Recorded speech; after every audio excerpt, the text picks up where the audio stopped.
Hi hello ನಮಸ್ಕಾರ ರೀ. ನಾನಿವತ್ತು ಬಟಾಟಿ ಪಲ್ಯ ಹೆಂಗೆ ಮಾಡೋದಂತ ಹೇಳ್ಕೊಡ್ತೇನೆ ರೀ. ಮೊದಲಿಗೆ ಒಂದು ಕುಕ್ಕರ್ ತೊಗೊರಿ, ಅದ್ರೊಳಗೆ ಬಟಾಟಿ ಹಾಕೋರಿ. ಆ ಬಟಾಟಿ ಚಂದಕ್ಕೆ ತೊಳೆದು ಅದ್ರೊಳಗೆ ನೀರು ಹಾಕಿ ಗ್ಯಾಸ್ ಆನ್ ಮಾಡಿ ಕುದ್ಯಾಕಿಡ್ರಿ. ನೋಡಿರಿ ನಾನು ಇಲ್ಲಿ ಇಡಾತೀನಿ. ಕುಕ್ಕರ್ ಸಿಟಿ ಆಗೋ ಮಟ್ಟ ನಾವು ಒಗ್ಗರ್ನಿಗೆ ತಯಾರು ಮಾಡ್ಕೊಂಡ್ರಿ. ಇಲ್ಲಿ ಈರುಳ್ಳಿ ತೊಗೊಂಡೇನಿ ರೀ, ಮಿರ್ಚಿ ತೊಗೊಂಡೇನಿ, ಕೊತ್ತಂಬರಿ ತೊಗೊಂಡೇನಿ, ಉದ್ದಿನ ಬೇಳೆ ತೊಗೊಂಡೇನಿ ರೀ. ಇಲ್ಲಿ ಕೊಬ್ಬರಿ ಮತ್ತು ಜೀರಿಗೆ ಮಿಕ್ಸಿ ಹಚ್ಕೊಂಡೇನಿ ರೀ. ನೋಡಿರಿ ಈಗ ಇಲ್ಲಿ ನಮ್ಮ ಬಟಾಟಿ ಕುದ್ದಾವ ನೋಡಿರಿ ಚಂದಂಗೆ ಬಿಸಿ ಅದಾವ್ರಿ. ತಣ್ಣಗಾಗೋ ಮಟ್ಟ ಒಂದು 5 ನಿಮಿಷ ಇದ್ರಿ ಬಾಜುಕ್ಕೆ. ಬಟಾಟಿ ತಣ್ಣಗಾದ ಕೂಡಲೇ ಬಟಾಟಿ ಸುಲ್ಕೋರಿ. ನಾನು ಸ್ವಲ್ಪ ಬಿಸಿ ಇರ್ಬೇಕಾದ್ರೆ ಸುಲ್ಕೊಳತ್ತೇನೆ ರೀ ಇದನ್ನು.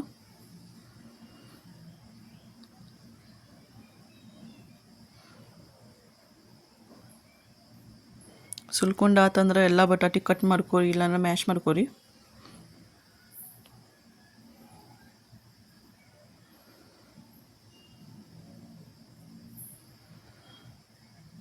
ಇದೆಲ್ಲ ರೆಡಿ ಆದಮೇಲೆ ಗ್ಯಾಸ್ ಆನ್ ಮಾಡ್ಕೊಂಡು ಕಡಾಯಿ ಇಟ್ಕೋರಿ. ಗ್ಯಾಸ್ ಮೇಲೆ ಎಣ್ಣೆ ಹಾಕೋರಿ. ಕಡಾಯಿ ಒಳಗೆ ಎಣ್ಣೆ ಕಾದ್ಮೇಲೆ ಸಾಸಿವೆ ಜೀರಿಗೆ ಹಾಕೋರಿ.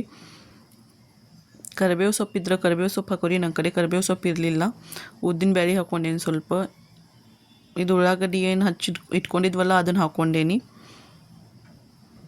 ಉಳ್ಳಾಗಡ್ಡಿ ಬ್ರೌನ್ ಕಲರ್ ಆದಮೇಲೆ ಮಿರ್ಚಿ ಹಾಕೋರಿ. ಅರಿಶಿನ ಮತ್ತು ಉಪ್ಪು ಹಾಕೋರಿ.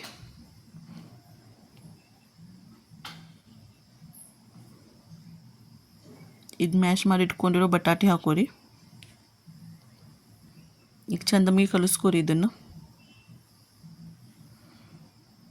ಈಗ ಮಿಕ್ಸಿ ಹಚ್ಕೊಂಡಿರೋ ಕೊಬ್ಬರಿ ಹಾಕೋರಿ ಮ್ಯಾಲಿಂದ.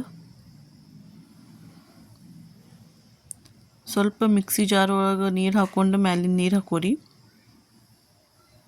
ಸ್ವಲ್ಪ ನೀರು ಹಾಕ್ರಿ. 1-2 ನಿಮಿಷ ಮುಚ್ಚಿ ಹಂಗೆ ಇಡ್ರಿ. ರೆಡಿ ಆಗೈತೆ ನೋಡ್ರಿ ಬಟಾಟಿ ಪಲ್ಯ. Thank you for watching.